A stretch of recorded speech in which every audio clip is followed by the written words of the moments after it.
Salut, une petite vidéo aujourd'hui pour te parler d'un truc assez sympa qui m'est arrivé le week-end dernier. Je reviens de 8 jours en France. J'ai passé une semaine à mon bureau avec mon équipe et puis j'ai terminé la semaine en apothéose en étant coach au Startup Weekend de Valenciennes qui a donc commencé vendredi soir et qui s'est terminé dimanche soir. Tu vois, j'y ai laissé une bonne partie de ma voix dans ce Startup Weekend en tant que coach pour 11 équipes travaillant leur pitch autour d'un projet d'entrepreneuriat, donc de start-up dans le domaine de l'éducation. Des échanges absolument passionnants, mais c'est pas de ces échanges-là que je vais te parler plus particulièrement. C'est qu'il m'est arrivé un truc assez marrant, c'est que j'ai vu arriver vers moi vendredi une des participantes de ce Startup Weekend qui est venue de Caen, donc qui a fait plus de 4 heures de route pour venir participer à l'édition valenciennoise de ce Startup Weekend. C'est déjà en soi quelque chose d'un petit peu original, parce que des Startup Weekend, il y en a dans pas mal de villes en France régulièrement. Elle a fait de la route.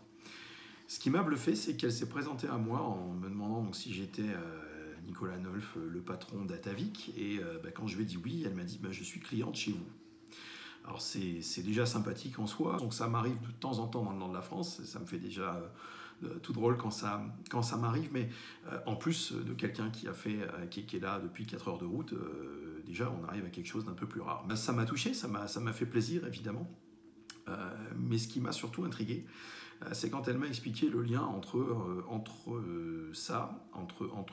moi en tant que patron d'Atavik et sa présence à elle à ce Startup Weekend. C'est que ce Startup Weekend, les organisateurs ont annoncé la présence des coachs et l'identité des coachs au fil des semaines. Ils ont fait monter la mayonnaise et donc chaque semaine, en gros, dans les semaines qui ont précédé, chaque semaine, ils ont présenté un nouveau coach ou membre du jury pour dévoiler progressivement la composition de l'équipe de coach et de l'équipe de jury.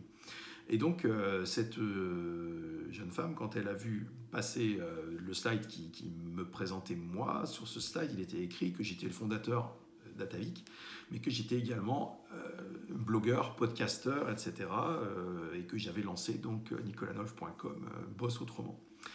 Et en tant que cliente de ma marque, elle s'est dit, incroyable, d'abord, le monde est tout petit, que le patron de cette marque que je donne se retrouve coach à ce Startup Weekend, et puis je ne savais pas qu'il était blogueur, podcasteur, etc. Donc cette jeune femme est allée lire les contenus, écouter les contenus.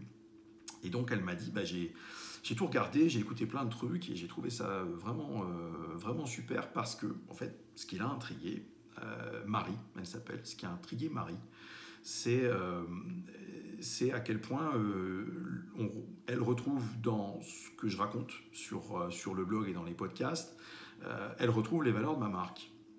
À savoir beaucoup de transparence, on se dit les choses telles qu'elles sont, beaucoup de sincérité, une bonne dose d'humanité, de proximité, je pense, dans ce qui est dit, dans la manière dont c'est dit.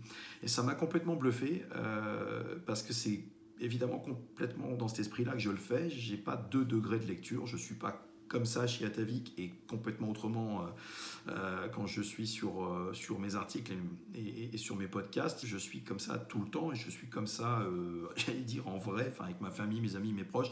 Je n'ai qu'une seule façon d'être. Les personnes qui me connaissent bien et celles qui travaillent avec moi le savent, c'est que je suis relativement sans filtre, pour le meilleur et pour le pire quelquefois dans ce que je peux dire.